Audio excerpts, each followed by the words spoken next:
This video is brought to you by Brilliant. Drug abuse is a problem in almost every country. It destroys lives, funds horrific criminal enterprises, and puts pressure on healthcare systems. It's wrong to say, though, that the problem caused by drugs is the same in every country.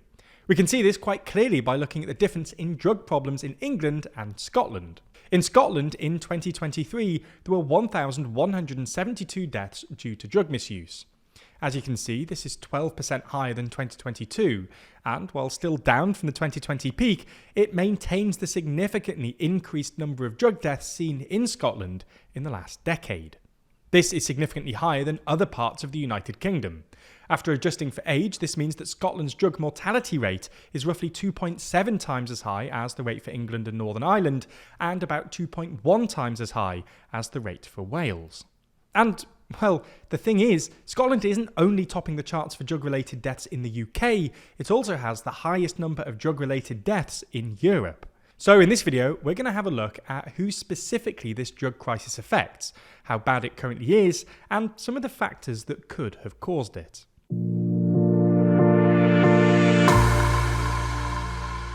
Before we start, if you haven't already, please consider subscribing and ringing the bell to stay in the loop and be notified when we release new videos. So let's start the video by going through who specifically is affected by this drug problem in Scotland. It's clear that one of the main groups that have been affected by drug deaths are middle-aged adults. Drug deaths among those aged 55 and older and under 35s have remained relatively stable. This wasn't always the case though. Back in 2000, 68% of such deaths occurred in the under 35s age bracket, and only 29% occurred in the 35 to 54-year-old age bracket. As the graph shows, it's only because drug deaths among the 35 to 54 age bracket went up so much in the last 2 decades that the proportions changed so much. For the most part, drug deaths among the under 35s remained stable. So, we know that, at the moment, most of those dying in Scotland from drugs are older. But what else do we know about them? Well, we also know that deprivation is heavily linked to drug deaths.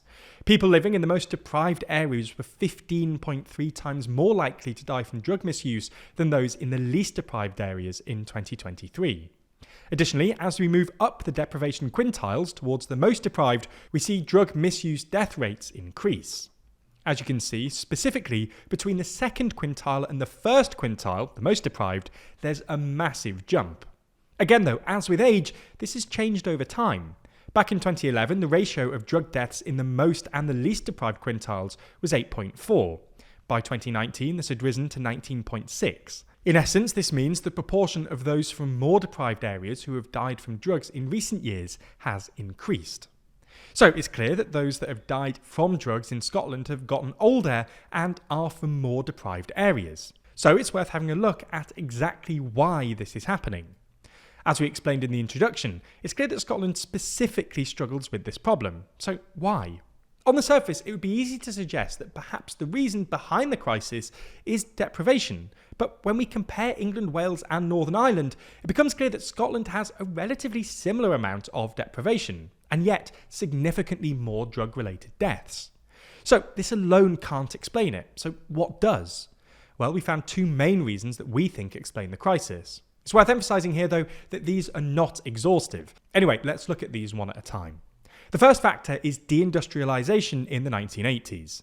The author of a House of Commons report from 2019 spoke to Dr. Sarkit Priyadarshi from NHS Greater Glasgow and Clyde, who claims that deindustrialisation in Scotland in the 70s and 80s resulted in significant job losses, and thus a, quote, loss of meaning in Scottish communities. Now, it's true that the rest of Britain also went through a period of deindustrialisation in the 70s and 80s, mainly as a result of the closing of the coal mines in the 1980s by Margaret Thatcher. As this chart from an LSE blog shows, coal was already declining since the early 20th century, but this decline accelerated hugely in the 80s. And, as the Northern Mine Research Society demonstrates, following the nationalisation of coal in 1947, there were 225 collieries in Scotland. Now, there are none, and of the last 6 coal pits to close, 3 closed in the 1980s. The point is that coal mining was a big community in the UK, including Scotland. The closure of these pits, it's argued, hit Scotland harder than other countries of the UK, depriving communities of meaning and pushing them towards drugs. The second non-exhaustive reason for higher drug use in Scotland is that of higher rates of children being removed from parental care by the state and brought up in care. As this chart from an article in The Conversation shows, more children were taken into care in Scotland than in any other UK nation across all 5 deprivation quintiles. This higher number of children in care likely translates into more children who have had adverse childhood experiences and, as such, are more likely to use drugs. Now, while this second explanation is a good argument and can certainly explain why there are more drug users in Scotland today, it doesn't explain why drug users appear to be ageing. The deindustrialisation argument much better explains this. As we discussed, the economic hardship that worsened in Scotland in the 70s and 80s led to a significant increase in drug users. These users have aged and continue to take drugs. So it's argued we see an increase in the amount of drug deaths in older users, usually categorised as those aged 35 plus. Now, it's possible that this group started using drugs in the 70s and 80s and are now suffering from related health problems. Nonetheless, this is merely an argument. So it's clear that Scotland does indeed have a particularly acute drugs crisis, and one that leads to more deaths each year than any other European country. While the exact reason for this is unclear, both deindustrialisation and the impact of children being brought up in care go at least some of the way towards explaining it.